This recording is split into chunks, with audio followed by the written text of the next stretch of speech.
سبحان خاں میو چینل کی جانب سے اہل اسلام اہل انسانیت کو السلام علیکم۔ میں ہوں سبحان خاں میو۔ اس پر غریب مظلوم عوام کی آواز بلند کی جاتی ہے۔ ہمارے ملک پاکستان کی بگڑتی ہوئی صورتحال، پھیلتی ہوئی بدعت، ہوتی ہوئی ناانصافی، ہمارے ملک پاکستان میں قرآن پاک کے نظام کو نافذ کرنے میں رکاوٹ بننے کی بابت آواز بلند کی جاتی ہے، تو اسے توجہ سے سنیں، جو انسانیت کا درد رکھتے ہیں اور نبی کریم صلی اللہ علیہ وسلم کے عقیدے کو پہچانتے ہیں۔ پورا سن کر اسے لائک کریں، سبسکرائب کریں، اہل انسانیت میں زیادہ سے زیادہ شیئر کریں اور اپنی قیمتی رائے بھی ضرور تحریر کریں۔ بیل آئیکن کے بٹن کو دبانا نہ بھولیں۔ میرے قابل احترام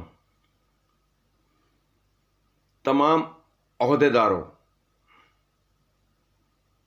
جو نبی کریم صلی اللہ علیہ وسلم کے عقیدے سے تعلق رکھتے ہو سبھی، اور حلف دے کر بھی اپنی ڈیوٹیوں کا سر انجام دیتے ہو، چاہے وہ فوج کے ہائی افسران ہیں، چاہے وہ حکومت کے حکمران ہیں سارے، چاہے وہ عدلیہ کے ہیں، چاہے انتظامیہ کے ہیں۔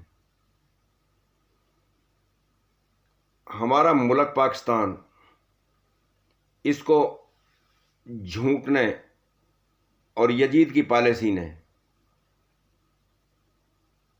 برباد کیا ہوا ہے۔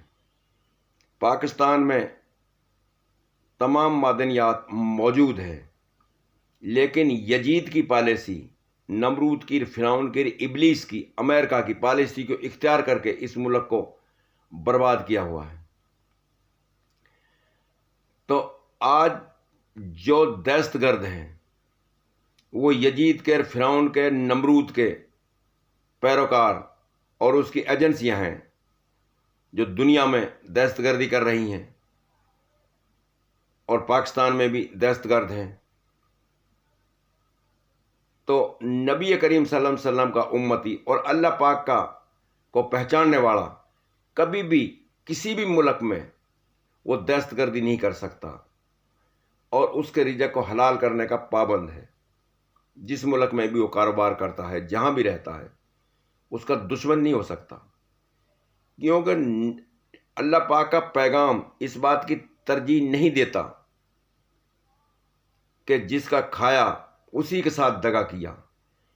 لیکن آج دنیا میں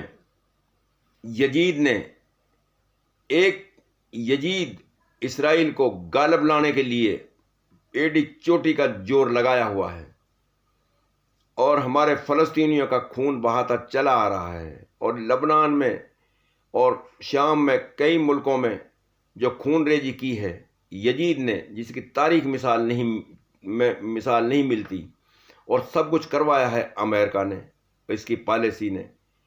جیسے آج ٹرمپ ہے، اس میں سب ایسے ہی ٹرمپ آئے جنہوں نے یہ خون بہایا اور یزید کی سپورٹ کی۔ یزید نے یزید کی سپورٹ کی اور انسانیت کی سپورٹ نہ کی، اور اس کی سب ملکوں نے تائید کی، ہمارے پاکستان سمیت، سوائے ایک ایران اور افغانستان کے علاوہ۔ تو آج بھائی پاکستان کو مضبوط بنایا، ایٹمی طاقت بنایا، تو یہ ذوالفقار علی بھٹو کی قربانی تھی، جو 1974 میں اسلامی کانفرنس اکٹھی کی، اور اس میں پاکستان کو اسلامی ممالک کا چیئرمین منتخب کیا، اور پاکستان میں اسلامی بینک بننا طے پایا گیا۔ اسی دور میں یہ ایٹمی پلانٹ آیا، جس کو ترجیح ہمارے ڈاکٹر عبدالقدیر نے دی۔ تو بھائی امریکہ کی پالیسی، یزید کی پالیسی اختیار کر کے ذوالفقار علی بھٹو کے دشمن ہوئے، اور ڈاکٹر عبدالقدیر کے بھی دشمن ہوئے۔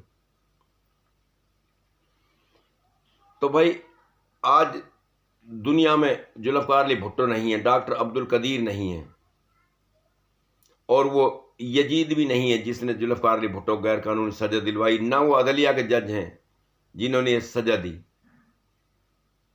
تو اللہ پاک فیصلے کر رہا ہوگا، وہ بہتر سمجھتا ہے۔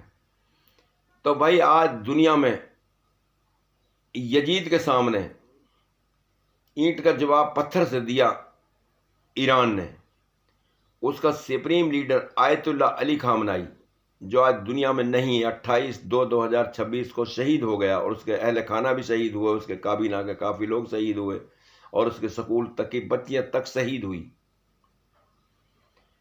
تو یہ یزید نے جھوٹے جھانسے دے کر، کیونکہ جھوٹا مکار فراڈیا ہے نا، تو اس پر جنگ مسلط کی، جبکہ اس میں ایران کا کوئی قصور نہیں۔ ایران پابندیوں کا جکڑا ہوا کمزور سے کمزور ترین ملک، اللہ پاک نے صلاحیت دی، اللہ پاک کا یقین ان کے جسم میں موجود ہے۔ تو یہ آیت اللہ علی خامنائی کی شہادت اور اس کی کابینہ کی شہادت اور ان کے بڑے بڑے لیڈروں کی شہادت رنگ لائی، اور یزید جو آج دنیا میں جلیل اور خوار ہو رہا ہے اور معافی کی بھیک مانگ رہا ہے، اور پھر بھی جھوٹ بولتا نہیں ہٹ رہا، کیونکہ وہ یزید ہے۔ یزید کا کام ہے جھوٹ بولنا اور بہکانا، اور جو یزید کے پیروکار ہیں، جو اس کی پیروی کرتے ہیں، اس کی تائید کرتے ہیں، وہ اس سے بڑے بدتر ہیں۔ تو ایران میں اللہ پاک نے ان کو صلاحیت دی، انہیں قرآن پاک کا نظام نافذ کیا ہوا ہے، اور اس نے پوری یہ شہید ہونے کا، یہ کربلا کا واقعہ پڑھا ہوا ہے، اور ہمارے ملک پاکستان کے اور اہل اسلام کے، ان کے علاوہ اور افغانستان کے علاوہ، یہ سب نے یزید کی پالیسی کو اختیار کیا ہوا ہے۔ ہمارا دنیا میں کوئی بھی دشمن نہیں ہے۔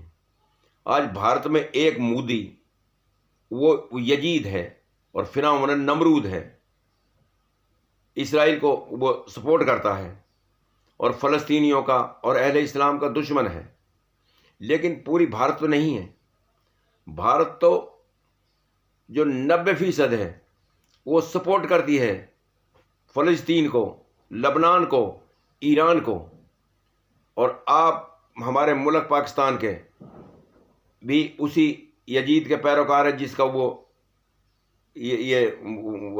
اپنا یہ اپنا بھارت ہے۔